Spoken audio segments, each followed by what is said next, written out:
മുരളി നെല്ലനാട് നോവൽസിലേക്ക് എല്ലാവർക്കും സ്വാഗതം. നോവൽ ചാക്കോയും മേരിയും. വയനാട്ടിലേക്ക് പോകാൻ ഒത്തിരി ദൂരമുണ്ട്.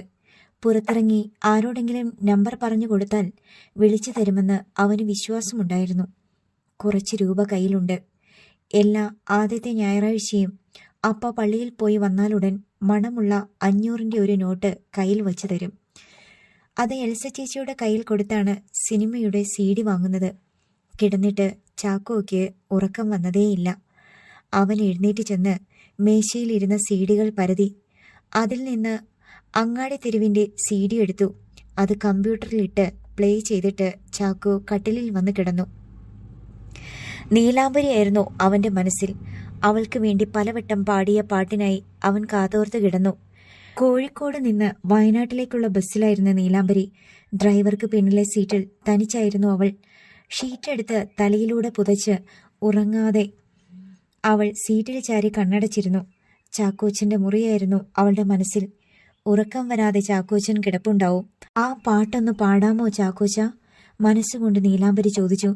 തനിക്ക് കേൾക്കാൻ മാത്രം അവൾ മൂളിയപ്പോൾ ചാക്കോയുടെ മുറിയിലും അതേസമയം ആ പാട്ട് കേൾക്കുന്നുണ്ടായിരുന്നു. അവൾ അപ്പടിയൊன்றுം അഴകില്ലേ, അവൾക്ക് യാരും ഇണയില്ലേ, അവൾ അപ്പടിയൊன்றுം കളറില്ലേ, ആനാൽ അതൊരു കുറയില്ലേ. ചാക്കോയും നീലാംബരിയും ഒരേ സമയം വിങ്ങിക്കരഞ്ഞു. പിറ്റേന്ന് മുതൽ സേവിയറിൻ്റെ മനസ്സമ്മതത്തിനുള്ള ഒരുക്കങ്ങളായിരുന്നു. ശനിയാഴ്ച രാത്രി കുര്യച്ചൻ അവനെ കാണാൻ മുകളിൽ വന്നു. അയാളുടെ കയ്യിൽ ഡ്രസ് പാക്കറ്റുകൾ ഉണ്ടായിരുന്നു. അയാൾ അത് അവൻ്റെ കയ്യിൽ കൊടുത്തു. എന്നതാ അപ്പാ? കുടുംബത്തിലൊരു ചടങ്ങ് നടക്കാൻ പോവുമല്ലേ മോനെ, നിനക്കുള്ള ഡ്രസ്സുകളാ. മനസ്സമ്മതത്തിന് നീയും വരണം. ഞാൻ വരുന്നില്ല അപ്പാ, അതൊന്നും പറ്റുകയില്ല. നിന്നെ കൂടാതെ ഞാൻ പോയിട്ട് വേണ്ടേ? തപ്പിത്തടഞ്ഞ് ഞാൻ വന്നിട്ട് എന്നാ കാര്യമുള്ളത്? എനിക്കൊന്നും കാണാനും പറ്റുകയില്ല. എല്ലാവരും ചിരിക്കും. മോൻ കാണുന്നതെന്നാത്തിനാ? കേട്ടാൽ പോരെ? അപ്പ എന്നാ പറഞ്ഞാലും ഞാൻ വരികയില്ല. സേവിച്ചൻ നിന്നോടെന്തെങ്കിലും പറഞ്ഞോ? സേവിച്ചൻ ഇങ്ങോട്ട് വരാറേയില്ല. നീ വന്നില്ലെങ്കിൽ അവൻ്റെ മനസ്സമ്മതം നടക്കില്ല.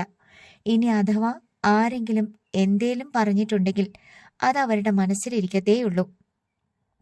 ഞാൻ പോകുന്നെങ്കിൽ നീയും എൻ്റെ കൂടെ കാണും. ഇതൊക്കെ എടുത്ത് അലമാരയിൽ വെച്ചേക്ക്. ഇനിയൊരു സംസാരം വേണ്ടെന്ന് കരുതി അവൻ അത് അലമാരയിൽ കൊണ്ടുവച്ചു. മോൻ്റെ സന്തോഷത്തിൽ കവിഞ്ഞ് അപ്പയ്ക്ക് ഒന്നുമില്ലെന്നറിയില്ലേ? പിന്നെ എന്താ അപ്പ എൻ്റെ കണ്ണ് ഓപ്പറേഷൻ ചെയ്യാത്തതെന്ന് അവൻ മനസ്സിൽ ചോദിച്ചു. നീലാംബരി പറഞ്ഞതാ ശരി. അപ്പയ്ക്ക് അതിലൊട്ടും താല്പര്യമില്ല. പിന്നെന്തിനു സ്നേഹം കാണിക്കുന്നതെന്ന് മാത്രം അറിയില്ല. ഇവിടെ ഇരിക്കാതെ മോൻ താഴേക്ക് വാ. ഞാൻ വരാം. അപ്പ ചെല്ല്. അവൻ്റെ പുറത്ത് തട്ടിയിട്ട് കുര്യച്ചൻ പോയി.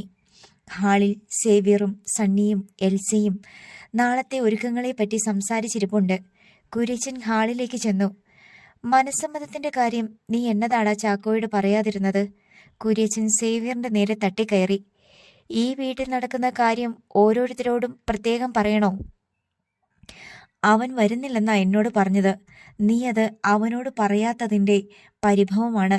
എനിക്കത് മനസ്സിലായി. അവൻ പറയുന്നില്ലെന്നേയുള്ളൂ.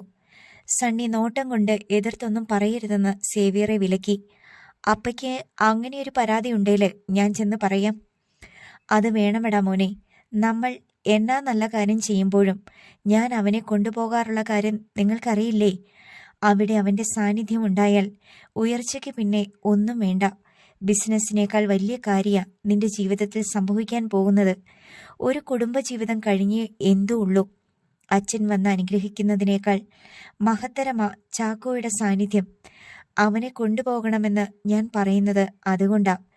സേവ്യർ ഉള്ളാലെ ചിരിച്ചു. ചാക്കോയുമായി നല്ല കൂട്ടായിരുന്നു നീലാംബരി. അവൾ പോയേ പിന്നെ അവൻ കുറച്ച് സങ്കടത്തിലാ. എൽസ പറഞ്ഞു. അവളുടെ ഇളയപ്പൻ മരിച്ചെന്നറിഞ്ഞു പോയതല്ലേ, അവളിങ്ങ് പോരില്ലേ?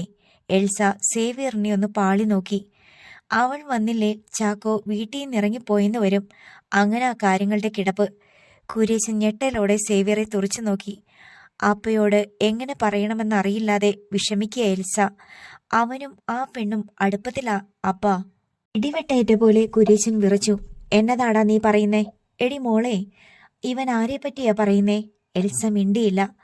അപ്പയോട് ഒന്നും മറച്ചു വെക്കരുതെന്ന് സേവിച്ചിനോട് ഞാൻ പറഞ്ഞതാ. പ്രത്യേകിച്ചും ചാക്കോയുടെ കാര്യം. എങ്ങും തൊടാതെ സണ്ണി അടുത്ത വെടി പൊട്ടിച്ചു. എന്നതാടാ? കുര്യച്ചൻ്റെ ഒച്ച ഉയർന്നു. അപ്പ ക്ഷമയോടെ കേൾക്കണം. എന്നിട്ട് ബുദ്ധി ഉപയോഗിച്ച് തീരുമാനമെടുക്കണം. കാര്യങ്ങൾ അപ്പ വിചാരിക്കുന്നത് പോലെയല്ല. ആ പെണ്ണ് ചാക്കോയെ വഷളാക്കി. ഇവിടെ നിന്ന് എല്ലാവരും പോയി കഴിഞ്ഞാൽ അവൾ അവൻ്റെ കൂടെയാ. അവൻ്റെ മുറിയിൽ ക്യാമറ വെച്ച കാര്യമൊക്കെ അവനിപ്പോൾ അറിയാം. അവളാ അവനോടത് പറഞ്ഞത്. നമ്മൾ അവനെ ചതിക്കുകയാണെന്ന്. കുര്യച്ചൻ ഞെട്ടി. ഞാൻ പറഞ്ഞാലൊന്നും അപ്പ വിശ്വസിക്കില്ലെന്ന് എനിക്കറിയാം. അപ്പ ഇതൊന്ന് കണ്ടു നോക്ക്. സേവ്യർ ഫോൺ എടുത്ത് CCTV ക്യാമറയിൽ തെളിഞ്ഞതിൻ്റെ 1-2 സ്ക്രീൻഷോട്ടുകൾ എടുത്ത് കുര്യച്ചനെ കാണിച്ചു.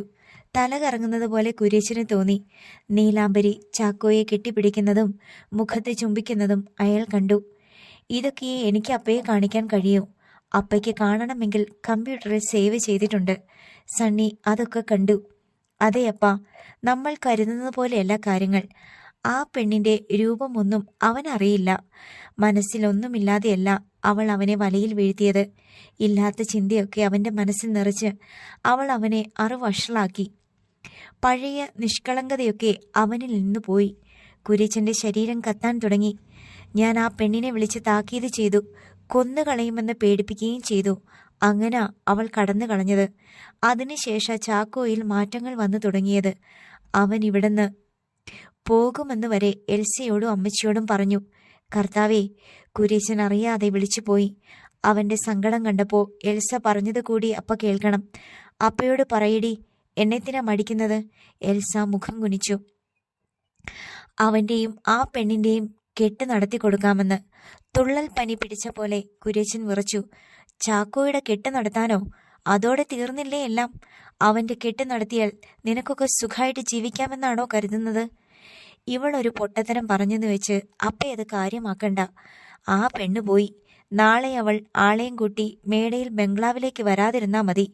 കുര്യച്ചൻ മനസ്സിലാവാതെ സേവ്യറെ നോക്കി. ഒരു ഗർഭകഥയുമായി വന്നാൽ നമ്മൾ എന്നാ ചെയ്യും? നിർത്തടാ. കുര്യച്ചൻ അലറിക്കൊണ്ട് കൈയൊങ്ങി. എൽസ അവിടെ നിന്ന് പോയി. കുര്യച്ചൻ ചെന്ന് സിറ്റിയിലിരുന്നു. ഇരിപ്പുറയ്ക്കാതെ അയാൾ എഴുന്നേറ്റ് ഹാളിലൂടെ നടന്നു. ആ പെണ്ണിനെ തിരിച്ച് ഇങ്ങോട്ട് കൊണ്ടുവരണം മക്കളെ. കൊത്തിയ പാമ്പിനെ കൊണ്ട് വേണം വിഷമിറക്കാൻ. അപ്പ എന്നതാ ഉദ്ദേശിക്കുന്നത്? അവൾ വന്നാൽ അവർ തമ്മിൽ കാണാൻ സാഹചര്യം ഉണ്ടാവരുത്. എന്നാൽ അവൾ ഇവിടെ ഉണ്ടാവുകയും വേണം. ചാക്കോയുടെ മനസ്സിലെ അഴുക്ക് കളയാൻ അതേ വഴിയുള്ളൂ.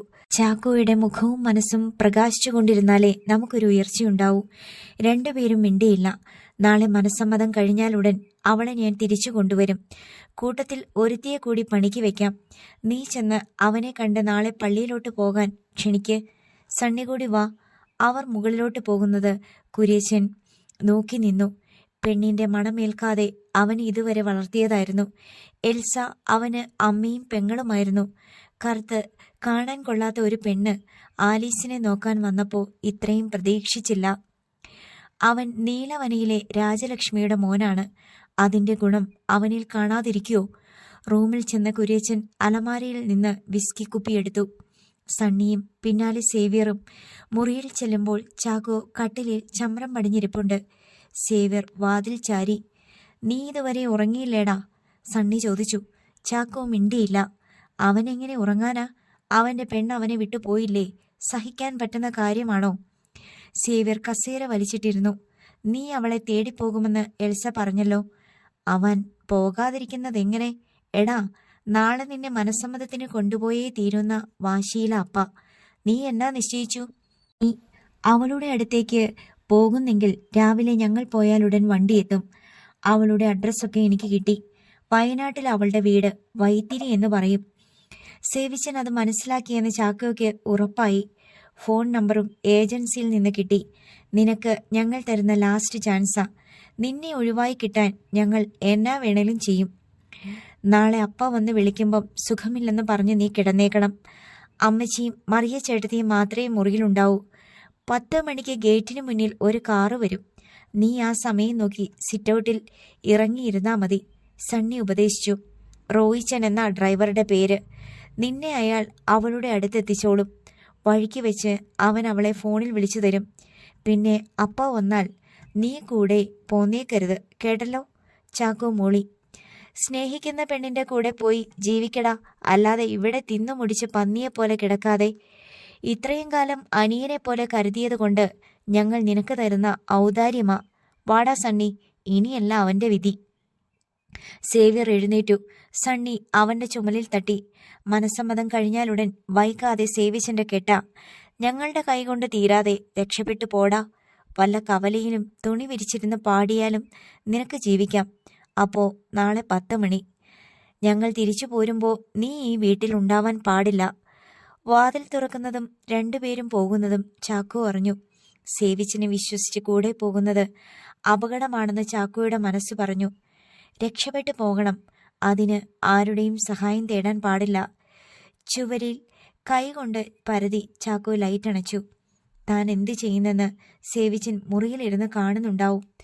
കുറേ നേരം അവൻ അങ്ങനെ ഇരുന്നു. പോകുന്നെങ്കിൽ ഈ രാത്രി തന്നെ വേണം. നാളെ മനസ്സമ്മതമായതിനാൽ ഉടനൊന്നും ആരും തൻ്റെ പിന്നാലെ വരില്ല. അവളുടെ നാട്ടിലേക്കുള്ള വഴി നീലാംബരിയിൽ നിന്ന് പറഞ്ഞു കേട്ടിട്ടുണ്ട്. ചാക്കോ എഴുന്നേറ്റ് ചെന്ന് പാൻസും ഷർട്ടും ധരിച്ചു. ഒരു കവറിൽ അവൻ അത്യാവശ്യം വേണ്ട കുറച്ച് ഡ്രസ്സൊക്കെ കുത്തിത്തിരുകി. അലമാരയിൽ നിന്ന് ഒരു ഡപ്പി അവൻ തപ്പിയെടുത്തു. അതിനുള്ളിലുണ്ടായിരുന്ന നോട്ടുകൾ എടുത്ത് ഷർട്ടിൻ്റെയും പാൻസിൻ്റെയും പോക്കറ്റുകളിലാക്കി പകുത്തുവെച്ചു. മണി 12 അടിക്കുന്ന ഒച്ച കേട്ടു. കഷ്ടിച്ച് 1.5 അടി നീളമുള്ള സ്റ്റിക്ക് അവൻ എടുത്തു നിർത്തി. കറുത്ത കണ്ണട എടുത്ത് മുഖത്ത് വെച്ചിട്ട് ചാക്കോ കവറുമായി പുറത്തു വന്നു. ഹാളിൽ മങ്ങിയ വെട്ടമുള്ളതൊന്നും അവൻ അറിഞ്ഞില്ല. സ്റ്റെയർ കേസ് ഇറങ്ങി താഴെ വന്നു. മേടയിൽ ബംഗ്ലാവിൻ്റെ അകത്തളം കനത്ത നിശബ്ദതയിലാണ്. അല്പനേരം അവൻ അവിടെ നിന്നു. ഒന്നിലും തട്ടി ഒച്ചയുണ്ടാകാതിരിക്കാൻ വടി കൊണ്ട് പരതി അവൻ വാതിലിന് അടുത്തെത്തി. ഒച്ച കേൾപ്പിക്കാതെ കതക് തുറന്നു. ഗേറ്റിനടുത്തെത്തുന്നതുവരെ പിൻവിളിക്കായി കാതോർത്തെങ്കിലും ഒന്നും ഉണ്ടായില്ല. ഗേറ്റ് ഓടാമ്പലിട്ടിരുന്നു. ചാക്കോ അല്പം തുറന്നിട്ട് പുറത്തിറങ്ങി. സ്വാതന്ത്ര്യം കിട്ടിയതുപോലെ ചാക്കോയ്ക്ക് തോന്നി. റോഡിൽ വാഹനങ്ങളുടെ ഇരമ്പലൊന്നുമില്ലായിരുന്നു.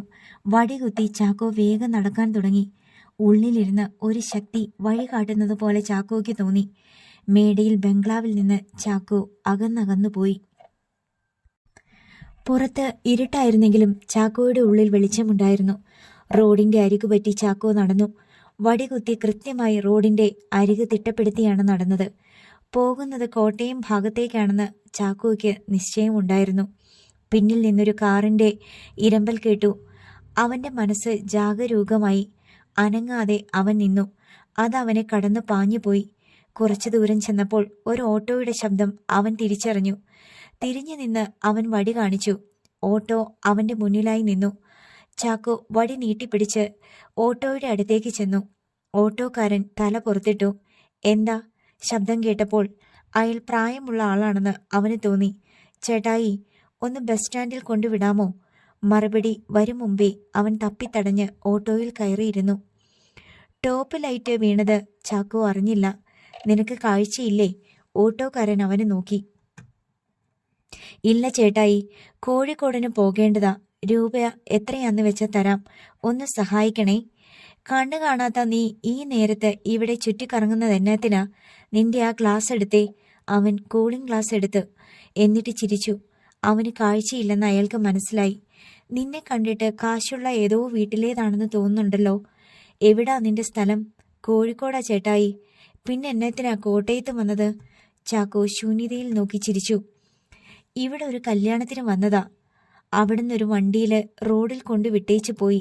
എപ്പോഴും ബസ് സ്റ്റാൻഡിലേക്ക് ഓട്ടോ കിട്ടുമെന്ന് പറഞ്ഞ് അവര് പോയി. ഞാൻ കുറേ നേരമായി നിൽക്കുക. ഒരു വണ്ടി നിർത്തിയില്ല. പിന്നീടൊന്നും പറയാതെ ഓട്ടോക്കാരൻ വണ്ടി മുന്നോട്ടെടുത്തു. എന്നതാ നിന്റെ പേര്?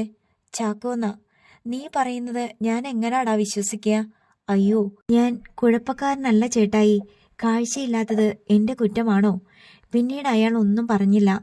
കാഴ്ചയുള്ളവരല്ലേ ചേട്ടായി എന്നെപ്പോലുള്ളവരെ സഹായിക്കേണ്ടത്? അതിനും അയാൾ മറുപടി പറഞ്ഞില്ല. ഓട്ടോ കോട്ടയം ബസ് സ്റ്റാൻഡിന് മുന്നിൽ ചെന്ന് നിന്നു. ബസ് സ്റ്റാൻഡായി. എത്രയായി ചേട്ടായി? അവൻ പോക്കറ്റിൽ തപ്പി. 100 രൂപ. പോക്കറ്റിൽ നിന്ന് നോട്ടുകൾ എടുത്ത് വിരലൊടിച്ച് 100ന്റെ ഒരു നോട്ട് അവൻ അയാളുടെ നേരെ നീട്ടി. വലിയ ഉപകാരം ചേട്ടായി. അവൻ ഓട്ടോയിൽ നിന്നിറങ്ങി. ഏത് ഭാഗത്താ ചേട്ടായി ബസ് സ്റ്റാൻഡ്? അയാൾ ഓട്ടോയിൽ നിന്നിറങ്ങി. വാ, കാണിച്ചു തരാം. അവൻ്റെ വടിയിൽ പിടിച്ച് അയാൾ മുന്നോട്ട് നടന്നു. ഓട്ടോക്കാരെല്ലാം നല്ല ആളുകളാണെന്ന് ചാക്കോയ്ക്ക് തോന്നി. ഞാൻ റിട്ടേൺ പോയതുകൊണ്ടാണ് 100 രൂപ വാങ്ങിയത്. പിന്നെ നീ ഒരു അന്ധനാണെന്നും കരുതി. ഇനി പൈസ വേണമെങ്കിൽ ചേട്ടായി പറഞ്ഞാൽ മതി. ഒന്നും വേണ്ടടാ. സ്റ്റാൻഡിന്റെ മറുഭാഗത്തേക്ക് അയാൾ അവനെ കൊണ്ടുപോയി. കോഴിക്കോട് ബസ്സൊന്നും ഇല്ലടാ, ഒരു എറണാകുളം ബസ്സുണ്ട്. നീ അതിൽ കയറിക്കോ. എറണാകുളത്തിറങ്ങിയ ട്രെയിനിൽ പോകാം. ശരി ചേട്ടായി. അയാൾ അവനെ ബസ്സിൽ കയറ്റി അന്തർക്കുള്ള സീറ്റ് പിടിച്ചു കൊടുത്തു. ഞാൻ പോട്ടേടാ. കർത്താവ് ചേട്ടനെ അനുഗ്രഹിക്കും. അവന്റെ ചുമലിൽ തട്ടിയിട്ട് അയാൾ ബസ്സിൽ നിന്നിറങ്ങിപ്പോയി. താൻ കരുതിയതുപോലെയല്ല പുറം ലോകമെന്ന് ചാക്കോയ്ക്ക് തോന്നി. സാധാരണക്കാരാണ് ഈ ഭൂമിയിലെ ഏറ്റവും നല്ല മനുഷ്യർ. സ്നേഹവും കാരുണ്യവും അവരിൽ മാത്രമേ ഉള്ളൂ. സമ്പന്നരുടെ മനസ്സ് സ്വാർത്ഥത കൊണ്ട് ഇടുങ്ങിയതാണ്. ഇനി തൻ്റെ ജീവിതം അവരുടെ കൂടെയാണ്. നീലാംബരി പാവപ്പെട്ടവളാണ്. ബസ്സിൽ ബെല്ല് മുഴങ്ങി.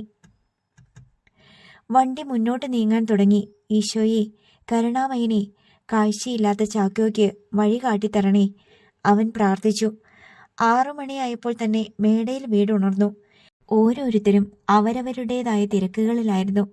മറിയ ചേട്ടത്തി എല്ലാ മുറികളിലും ചായ എത്തിച്ചു. ആദ്യം വീട്ടിലെത്തിയത് ജെയിംസ് കുട്ടിയും കുടുംബവുമായിരുന്നു. ചാക്കോയ്ക്കുള്ള ചായയുമായി മറിയ ചേട്ടത്തി ഒടുവിൽ മുകളിലേക്ക് ചെന്നു. മുറിയിൽ ചാക്കോയെ കാണാഞ്ഞപ്പോൾ ബാത്റൂമിലാണെന്ന് കരുതി ചായ അടച്ചു വെച്ചിട്ട് തിരിച്ചു പോന്നു. അല്പം കഴിഞ്ഞപ്പോൾ കുര്യച്ചൻ അവനെ കാണാനെത്തി. മേശയിൽ ചായ ഇരിക്കുന്നത് അയാൾ കണ്ടു. മോനെ ചാക്കോ. അയാൾ ചെന്ന് ബാത്റൂമിന്റെ വാതിലിൽ തട്ടി. അത് അകത്തേക്ക് തുറക്കപ്പെട്ടു. അവനെ അവിടെ കണ്ടില്ല. അയാൾ വേഗം മട്ടുപ്പാവിലേക്ക് ചെന്നു. അവിടെയും ചാക്കോയെ കണ്ടില്ല. അയാൾക്ക് പരിഭ്രമമായി. ചാക്കോയെ. മുകളിൽ എല്ലാ സ്ഥലത്തും അയാൾ നോക്കി. എന്നിട്ട് താഴേക്ക് ഓടി വന്നു. ചാക്കോ ഇവിടെയുണ്ടോ? ഹാളിൽ സണ്ണിയും ജെയിംസ് കുട്ടിയും സംസാരിച്ചിരിപ്പുണ്ട്. അവർ കുര്യച്ചന്റെ വരവ് കണ്ട് എഴുന്നേറ്റു. അവനെ കണ്ടില്ലല്ലോ. മുകളിൽ അവനില്ലേ?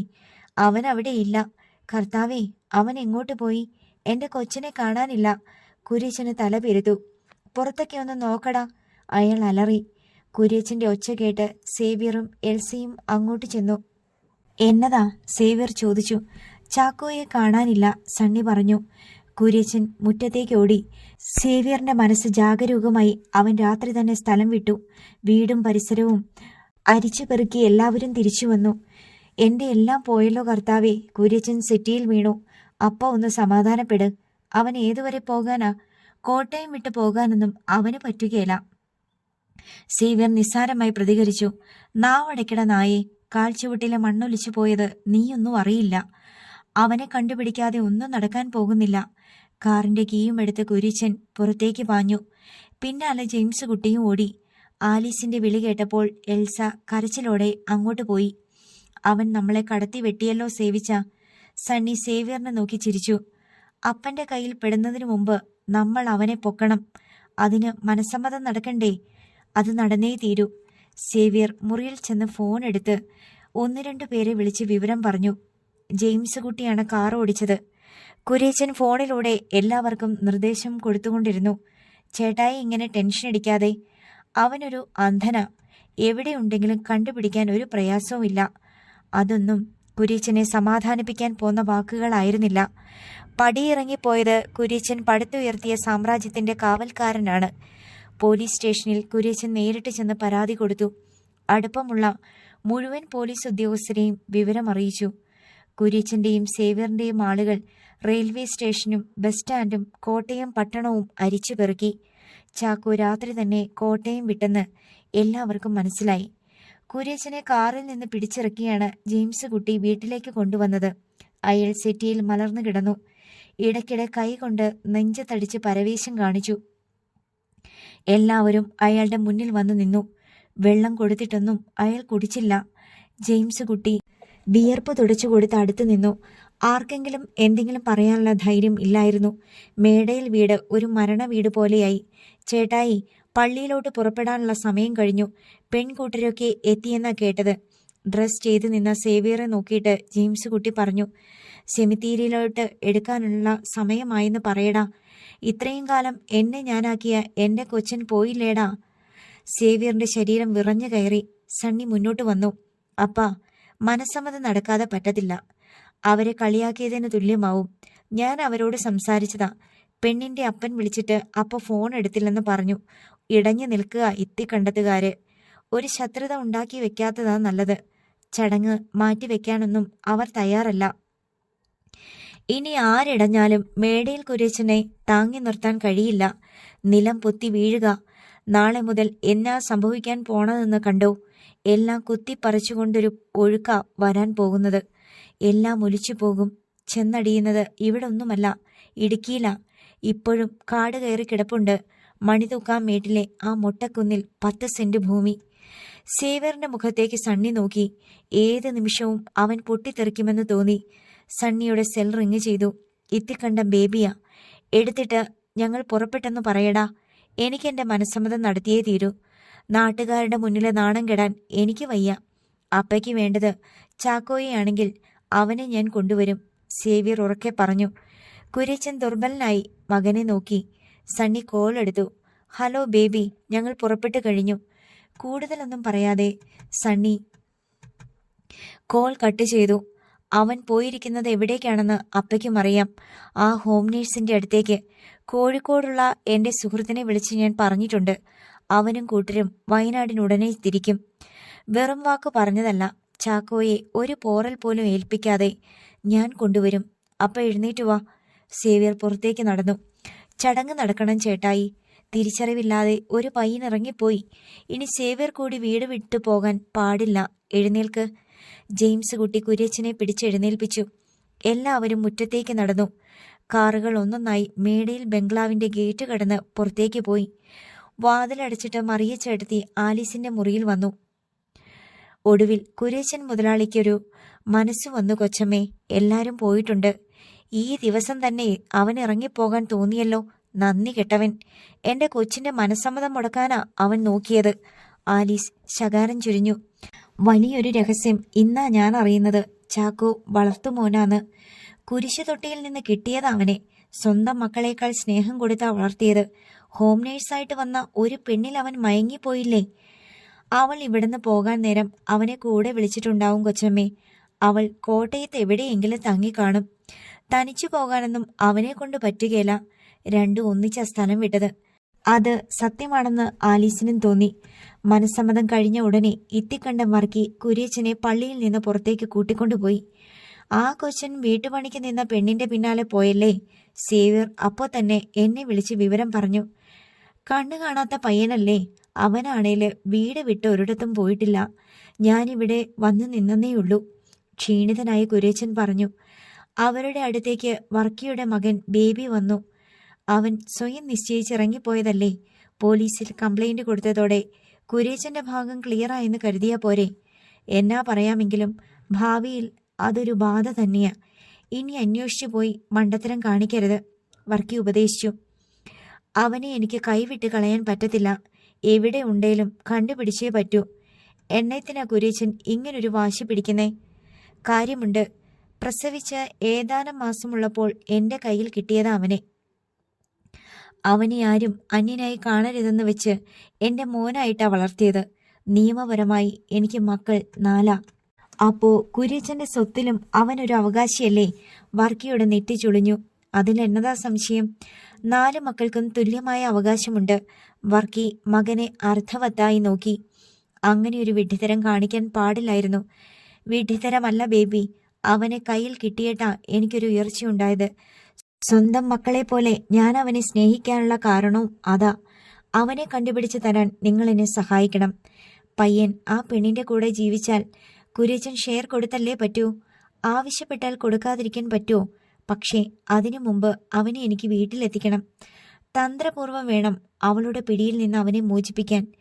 കാര്യങ്ങളുടെ ഗൗരവം ഇപ്പോഴേ എനിക്ക് ബോധ്യമായത്. കുര്യച്ചൻ ധൈര്യമായിരിക്കെ. ഇനി വേണ്ടതൊക്കെ ഞാൻ ചെയ്തോളാം.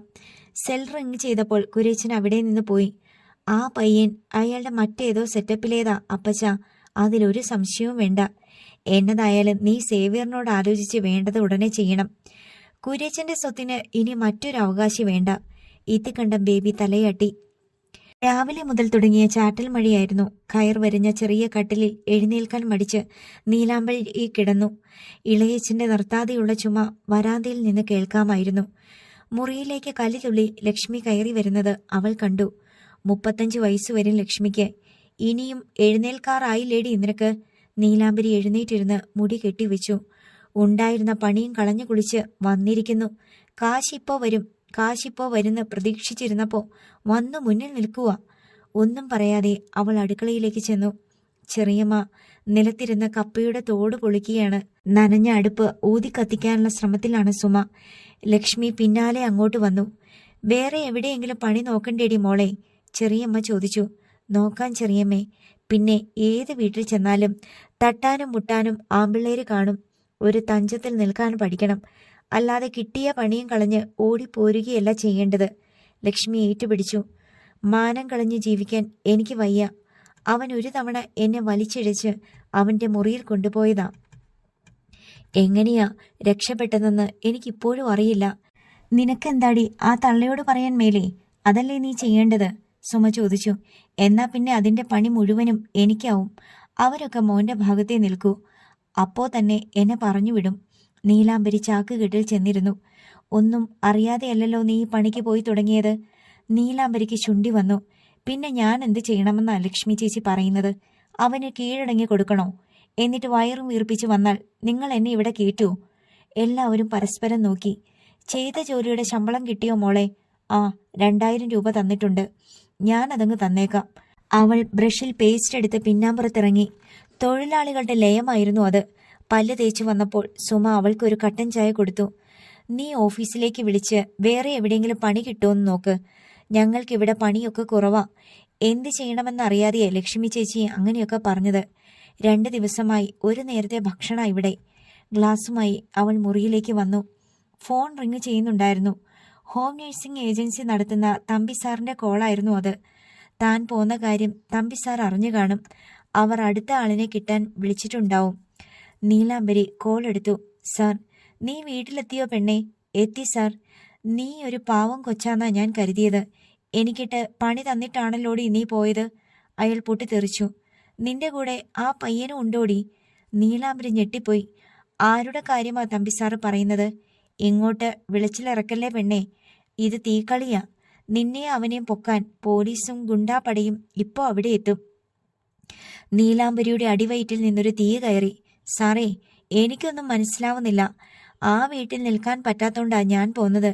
എങ്കിലെന്താ നിന്നെ അവിടെ അയച്ച എന്നോട് പറയാത്തത്? കുറച്ചു കഴിഞ്ഞ് ഞാൻ സാറിനെ വിളിക്കാനിരുന്നതാ. ഞാൻ ആരെ കൊണ്ടുവന്നെന്നാ സാറ് പറയുന്നത്? നീലാംബരിയുടെ ഒച്ച വിറച്ചു. ആ വീട്ടിൽ ഒരു കണ്ണുപൊട്ടൻ ചെക്കനില്ലായിരുന്നോ? എന്താടി അവന്റെ പേര്? നീലാംബരിയുടെ നെഞ്ചു കിടുങ്ങി. ചാക്കോ. അത് തന്നെ. ഇന്നലെ രാത്രി മുതൽ അവൻ വീട്ടിൽ നിന്നിറങ്ങിപ്പോയെന്നാ കേൾക്കുന്നത്. നീ അവനെ വളച്ചെടുത്തോണ്ട് പോയെന്നാ വീട്ടുകാർ പറയുന്നത്. നിന്റെയും അവന്റെയും പുറത്ത് കാണിക്കാൻ കൊള്ളാത്ത CD ഒക്കെ അവരുടെ കയ്യിലുണ്ട്. കാശുള്ള വീട്ടിലെ പയ്യനാ. നിന്റെ കാര്യം പോക്കാടി. ശിരസിന് മുകളിൽ തീമഴ വീഴുന്നത് പോലെ നീലാംബരിക്ക് തോന്നി. രാത്രി ചാക്കോച്ചൻ വീട് വിട്ടിറങ്ങി. അത് തന്റെ അരികിൽ എത്താൻ വേണ്ടി തന്നെയാണ്. പയ്യൻ അവിടെ ഉണ്ടെങ്കിൽ എത്രയും വേഗം പുറത്തു വിട്ടു. കോഴിക്കോട് നിന്ന് എന്തിനും മടിക്കാത്ത ഒരു സംഘം അങ്ങോട്ട് തിരിച്ചിട്ടുണ്ട്. നീലാംബരി വിറയ്ക്കാൻ തുടങ്ങി. എനിക്കൊന്നും അറിയില്ല സാറേ. അവിടെ നിന്നിറങ്ങിയതിന്റെ പിറ്റേന്ന് ഞാൻ ഇവിടെ എത്തിയതാ. അവൾ കരഞ്ഞുപോയി. ഞാൻ കൈ കഴുകിയിട്ടുണ്ട്. ഇനി എന്റെ സ്ഥാപനത്തിൽ നിനക്ക് ജോലിയുമില്ല. ഇനിയെല്ലാം നീയും അവരും തമ്മിലായിക്കോ. കോൾ കട്ടായി. ശബ്ദമടക്കി നീലാംബരി കരഞ്ഞു. ചാക്കോച്ചൻ എന്ത് അവിവേകമാണ് കാണിച്ചത്? ചാക്കോച്ചൻ ഒരിക്കലും ഇവിടെ വന്നെത്താനാവില്ല. ആശ കൊടുത്തത് താനാണ്. സേവിച്ചൻ കൊന്നുകളയുമെന്ന് ആ പാവത്തിന് ഉറപ്പായി. അങ്ങനെയാവും രാത്രി വീട് വിട്ടിറങ്ങിയത്. സങ്കടം കണ്ടപ്പോൾ അന്ന് അങ്ങനെ പറഞ്ഞു പോയതാണ്. തന്നോടുള്ള ഇഷ്ടം കൊണ്ടാണ് ചാക്കോച്ചൻ വീട് വിടാൻ ധൈര്യം കാണിച്ചത്. സേവിച്ചൻ മുഴുവൻ പകയും തന്നോട് കാണിക്കും. സേവിച്ചന്റെ ആളുകൾ ഇവിടെ വന്ന് തന്നെ പിടിച്ചുകൊണ്ടുപോകും. എവിടെയോ വഴിയറിയാതെ ചാക്കോച്ചൻ തെണ്ടിത്തിരിയുന്നുണ്ടാവും. ആരെ കൊണ്ടെങ്കിലും ഫോണിൽ ഒന്ന് വിളിച്ചാൽ മതിയായിരുന്നു. ചാക്കോച്ചന് ആര് ഫോൺ കൊടുക്കാനാണ്? അന്ധനാണെന്ന് മനസ്സിലായാൽ ആളുകൾ അകറ്റി നിർത്തും. ബസ് ചെറുതായി ബ്രേക്ക് ചെയ്തപ്പോൾ ചാക്കോയുടെ നെറ്റി സീറ്റിന് മുന്നിലെ കമ്പിയിൽ ചെന്ന് തട്ടി. അവൻ ഉറക്കം വിട്ട് കണ്ണു തുറന്നു. കോഴിക്കോടായോ ചേട്ടായി? അടുത്തിരുന്ന പയ്യനോട് അവൻ ചോദിച്ചു. കുറച്ചു ദൂരമേ ഉള്ളൂ. ഇനി ഉറങ്ങാൻ പാടില്ലെന്ന് അവൻ ഓർത്തു. കോട്ടയത്ത് നിന്ന് എറണാകുളത്ത് വന്നിറങ്ങിയ ചാക്കോ അവിടെയെല്ലാം തപ്പിത്തടഞ്ഞു. ദേഹത്ത് തട്ടിയവരോടൊക്കെ കോഴിക്കോടിന് പോകുന്ന ബസ് അന്വേഷിച്ചു. ഒരാൾ അവനെ പിടിച്ച് ടിക്കറ്റ് റിസർവേഷൻ കൗണ്ടറിന്റെ മുന്നിൽ കൊണ്ടുവന്ന് നിർത്തുകയായിരുന്നു. അവിടെ നിന്നും അവൻ കോഴിക്കോട് ബസ് അന്വേഷിച്ചുകൊണ്ടിരുന്നു. ബസ് വന്നാൽ കയറ്റിവിടാൻ സഹായം അഭ്യർത്ഥിച്ചു. ഒരു ബസ് വന്നപ്പോൾ അവനെ സഹായിക്കാൻ ഒരുപാട് പേർ മനസ്സ് കാണിച്ചു. സംഭരണം ചെയ്ത സീറ്റും അവന് കിട്ടി. ബസ് ഓരോ സ്റ്റോപ്പിൽ നിർത്തുമ്പോഴും ചാക്കോ കോഴിക്കോടായോ എന്ന് ഉറക്കെ ചോദിക്കും. പിന്നെ എല്ലാവരും അത് കേട്ട് ചിരിക്കാൻ തുടങ്ങി. മിണ്ടാതെ ഇരിയടാ, ഈ ബസ് കോഴിക്കോട് വരെയുള്ളൂ, മുന്നിലിരുന്ന ഒരാൾ വിളിച്ചു പറഞ്ഞു. ആ ധൈര്യത്തിലാണ് അവൻ ഉറങ്ങിപ്പോയത്. ബസ് കോഴിക്കോട് സ്റ്റാൻഡിലേക്ക് കയറി. കോഴിക്കോടുകാരൻ ഇറങ്ങിക്കോ. അത് കേട്ട് ചാക്കോയും നിഷ്കളങ്കമായി ചിരിച്ചു. ബസ്സിൽ നിന്നിറങ്ങിയിട്ട് ചാക്കോ ഒരു ഭാഗത്തേക്ക് മാറി നിന്നു. അടുത്ത് ആരൊക്കെയോ ഉണ്ടെന്ന് ചെവി വട്ടം പിടിച്ച് അവൻ മനസ്സിലാക്കി. വൈത്തിരിക്ക് ബസ് കിട്ടുമോ ചേട്ടായി? സ്റ്റാൻഡിന്റെ മുന്നിലോട്ട് ചെല്ല്, എപ്പോഴും ബസ്സുണ്ട്. മറുപടിയും വന്നു. നീലാംബരിയുടെ അടുത്തെത്താൻ ഇനി കുറച്ചു ദൂരം മാത്രമേയുള്ളൂ. ഇനിയൊരു ലക്ഷ്യവുമില്ലാതെ പോകാൻ പാടില്ലെന്ന് അവന്റെ മനസ്സ് പറഞ്ഞു. ഇറങ്ങുന്ന സ്ഥലത്ത് അവൾ വന്ന് നിൽക്കണം. നീലാംബരിയെ വിളിച്ചിട്ട് വേണം പോകാൻ. അവളുടെ നമ്പർ അവൻ മനസ്സിലിട്ട് ഉരുവിട്ടു. അടുത്ത് നിന്ന ആളിന്റെ അടുത്തേക്ക് അവൻ കൂടുതൽ ചേർന്ന് നിന്നു.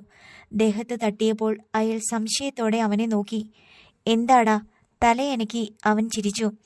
ഒരു നമ്പർ പറഞ്ഞു തന്നാ ഫോണിലൊന്ന് വിളിച്ചു തരുമോ ചേട്ടായി? എൻ്റെ കയ്യിൽ ഫോണില്ല.